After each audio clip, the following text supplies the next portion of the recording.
Welcome to Heartbreak Chronicles. Oliver, where the hell have you been? Why didn't you come to my wedding rehearsal? Mom called you 6 times and she's furious. My stepdaughter, Amy, bursts into the house in a hurry, her voice laced with reproach and confusion. She wore a simple white dress, the hem of which swung slightly with her hurried steps. I barely looked up at her as I continued to focus on taking down the honorary certificates hanging on the hallway wall. Are you really that unconcerned? Mom just left to take my real father back to the motel where he was staying. I noticed Amy's eyes flicker when she mentioned her real father. This detail did not escape me, but I chose to continue the task at hand, carefully packing the certificate into the bubble wrap. Oliver, what the hell are you doing? Amy's voice held a hint of uneasiness. Mom just wiped all those picture frames clean 6 weeks ago. I still ignored her question and just put the wrapped frames into the already half-filled cardboard box in the kitchen. Amy followed me, watching my every move. As she turned, her skirt arced gracefully through the air, a sight that reminded me of the countless dance performances I had witnessed as a father over the past 20 years. Only now, she was no longer the little girl who danced to please her daddy. Amy quickly realized what was going on and hurried back into the living room. I followed her, clutching the cardboard box, and watched her shocked expression.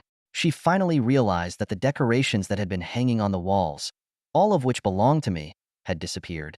If she had gone through the closets and garage, she would have realized that all my clothes and tools were gone as well. I walked out the front door and put the cardboard box in the backseat of the car. Amy followed and stood quietly watching me. Her voice was so soft it almost sounded like she was talking to herself, with an incredulous tremor. Are you leaving us? Yes, you finally noticed. I've been moving stuff for 4 days, but neither you nor your mom noticed. That in itself says a lot, doesn't it? I'm sorry, Dad. I'm sorry, Oliver. I've been busy with the wedding for a while now. You'll be there for that, won't you? No, I won't go. I thought my absence from tonight's rehearsal made that clear. But why, Daddy? She unconsciously called me Dad again. Oh, I mean Oliver. Ah, how touching to be called my father again now. You remember, you stopped calling me that 3 weeks ago. Amy was stung by my words and subconsciously hugged herself tighter. I looked at her cowering and my fatherly instincts that I had felt for years came back to me. You'd better go back inside. It's cold out there. I have to call my mom first. You can try, but I'm guessing her cell phone is turned off. I walked back inside and sat down on the couch in the living room. Amy could faintly be heard leaving a voice message for her mom, pleading with her to call her back as soon as possible. Then she, too, went into the living room and curled up in a soft armchair, her petite frame almost swallowed by it. I waited for her to clear her head and start this inevitable conversation. From the look on her face, she didn't seem to know where to start. It is often said that weddings can make brides extremely self-centered. I never thought my stepdaughter would be like this, but at this moment, I have to admit that the joy of the wedding has completely blinded her to the fact that the most important person around her is slipping away. This realization left me feeling deeply disappointed, but I had no time for sentimentality. I have to move on. I decided to dominate the conversation. Looking at the confused girl in front of me, I took a deep breath and began to tell the story. Amy, I've been in love with you since the first time I saw you, when you were a 2-year-old girl who always got her hands dirty. I still love you now, and depending on how things go, maybe I'll love you forever. I paused for a moment, thinking about how to continue this conversation. In the end, I decided to format everything after the parting letter I had in my pocket. When I met your mom, she had just been abandoned by your real father. We tell you this story all the time. He was an alcoholic who threatened to leave him if he didn't change after your mom found out for the second time that he was with another woman. As a result, he chose to just leave you mother and daughter. I stopped to give Amy a chance to interject, but she just looked at me in silence. Shortly after that, your mom lost her house because she couldn't pay the rent. We met, fell in love, got married, and then moved into this house to live with my 2 sons, Mike and Ryan. Since our old house is gone, I feel it is my duty to help you. I shook my head gently, but that's all beside the point. The point is, I love your mom and I love you. I love you like my own child. In raising you, I never hesitated to take on that responsibility. My voice trembled slightly as I said the last words, which seemed to jog some of Amy's memories. You are indeed my father, the best father. A lot of my friends envy me and can't believe it when I tell them you're just my stepdad. She stopped abruptly and covered her mouth with her hand, shocked by her own words. In a matter of seconds, she realized what had happened to me over the past month. I continued my narrative. I loved your choice of a future husband, and I was the proudest person in the world when you asked me to hold your hand down the aisle at your wedding. I paused again, watching to see if the words began to send ripples through her. I could clearly see that most of the facts were finally beginning to coalesce and take shape in her mind. She averted her gaze again. Yes, Amy, you never took back your invitation for me to hold you on the red carpet, did you? But when your real father reappeared, bang, I was kicked out. In your conversations with your mom, in your minds, I became a thing of the past. You know what? You guys even forgot to check if I went and got the suit I'm wearing tomorrow like your mom asked. I watched as Amy struggled to figure out which of my questions to respond to first. A look of horror crossed her face when she realized she had completely forgotten that she had ever invited me, the only father she had known since she was a child, to hold her hand on her most important day. I thought she would apologize for it and would try to justify herself, but I was wrong. Instead, she chose the most superficial way to excuse everything. Yes, Oliver, I've met my real father. He means more to me than life. You have to understand that. He only reappeared in my life after I found out I was getting married, and it's been an amazing month. He's very generous and buys me anything I look at more than once. He's just, what should I say? The two of us, well, Mom too, just took it for granted that he would hold me down the aisle. I'm sorry, I forgot I'd invited you. It's just that since he's been back, everything's been like a tornado. Yeah, rolls you around, doesn't it? Yeah, that's it. He was simply charming. I was just telling Mom the other day. She stopped suddenly, realizing to whom she was about to say those words. Her face had always been like a shallow pool of water on which even the slightest breeze could send ripples that would soon be replaced by new emotions. This moment is no exception, and one emotion after another flashes across her face as she realizes how much she's neglected me this past month. I can even see the exact moment she realized her mom was just as bad. In my own home, all I've heard for the past month is Peter did this, or Peter said that. I tried to express my anger at all this, but no one noticed. They've both fallen deep into Peter's charm trap. Yes, I see the appeal of him too. I can understand why he's a great salesman, but I didn't fall for him like your mom and you did. When I pointed out that he had broken faith 3 times, you were completely blind to it. The final straw came 4 days ago when I overheard them discussing church seating arrangements and realized I wouldn't be holding Amy down the aisle. Instead of choosing to show up to the wedding expecting to get a seat in the front row, I started packing my stuff. I think it's time to gently prepare Amy for the possible next shock. You do realize he's still a liar and a philanderer, right? You understand he's still the same asshole who abandoned you and your mom 20 years ago, right? When he gets what he wants, he'll leave again. Don't be mean, Dad. Oliver. Yes, I'm sorry I didn't tell you that my real father would be holding me down the aisle. It's my fault, not his. You can be mad at him and say bad things about him, but what proof do you have that he's still a womanizer? I deliberated carefully how to answer this question. I'm afraid of what the next response will be, but I know my 20-year marriage is dead. Have I lost my daughter too? You get what you pay for, as they say. Where's your mom? I don't need to hold my breath for too long. Amy's eyes first left me, then darted back and forth as she pondered the deeper meaning of my question. She's asking herself if I'm purposely connecting the dots between her mom's whereabouts and my belief that her biological father is still a liar. No doubt Amy knew what was coming next. The rest of the conversation between us felt like deciding whether we were going to end this 20-year relationship in the rubble of lies or keep some memories of mutual respect. I need to tell you something, I said calmly. I found condoms in your mom's bag this morning. What? No doubt it's for tonight. I had a ligature before I met your mom, so obviously it wasn't for me. And I know you're on the pill, so it's not for you either. Thankfully, the package hadn't been opened yet, so she probably hadn't had sex with him yet. But buying a whole box 24 hours before he arrived shows her intentions, doesn't it? I could tell by the look on Amy's face that the news didn't surprise her. This can only mean one thing. She was complicit in her mother's betrayal of my marriage vows, tacitly approving of her mother's impending bedding with that smooth-talking asshole. Do you think it's romantic? It's like a fairy tale. Your mom and dad are back together, and you get to play the happy family? Driving a Porsche from your own father instead of the Nissan I bought you?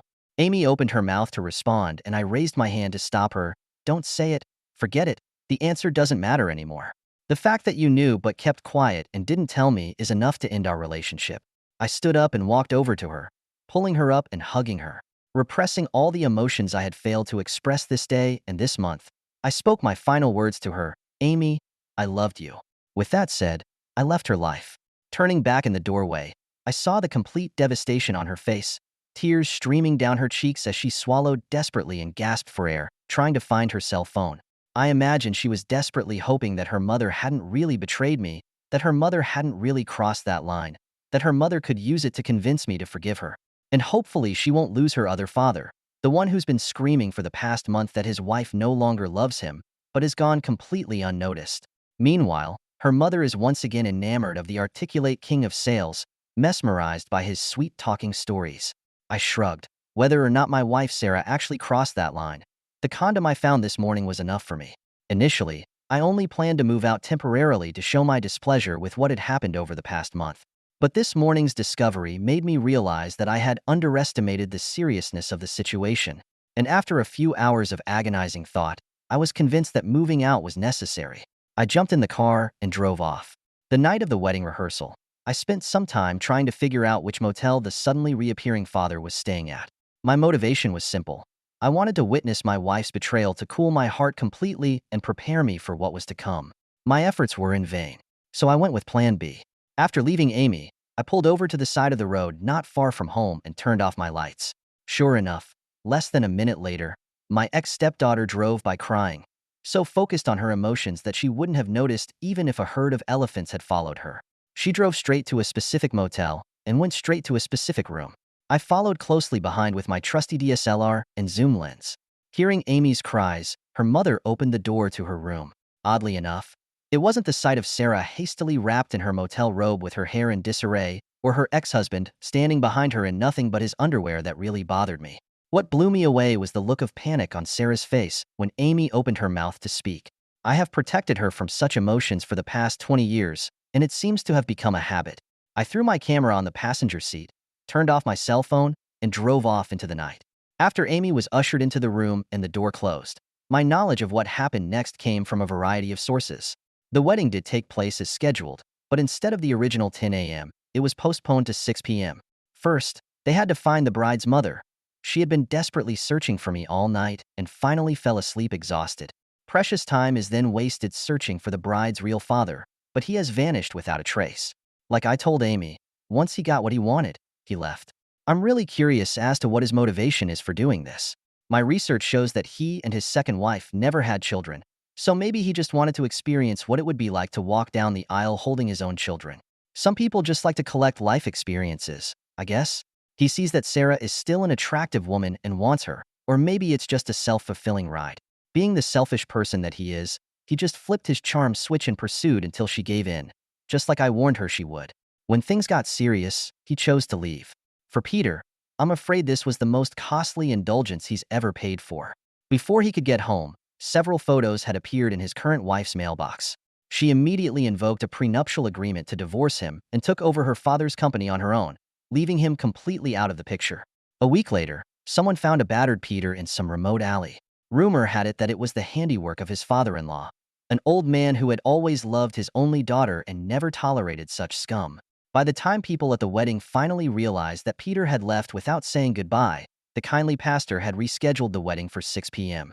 I don't know at what point Sarah realized that something was wrong with her gown. All the seams had been deliberately damaged and the gown was destined to fall apart like our marriage. Sarah and Amy kept trying to reach me. My voicemail was stuffed with their pleading messages, but that bridge of trust had collapsed. Unsurprisingly, Sarah left a lengthy voice message claiming that she had only gone in to talk to Peter after dropping him off back at the motel, and that the condoms in her bag were nothing more than a novelty item that she had casually purchased at the front desk. In the face of her simple, "I'm sorry," I just asked her not to contact me again, so that we can keep some of the good memories left. She basically honored the request, only sending occasional messages of good luck. According to her family, she has had trouble getting out of the relationship and remains alone. In the divorce settlement, I asked for the bare minimum, which she accepted without hesitation. I moved into my youngest son's house for the time being and stashed the car in his garage.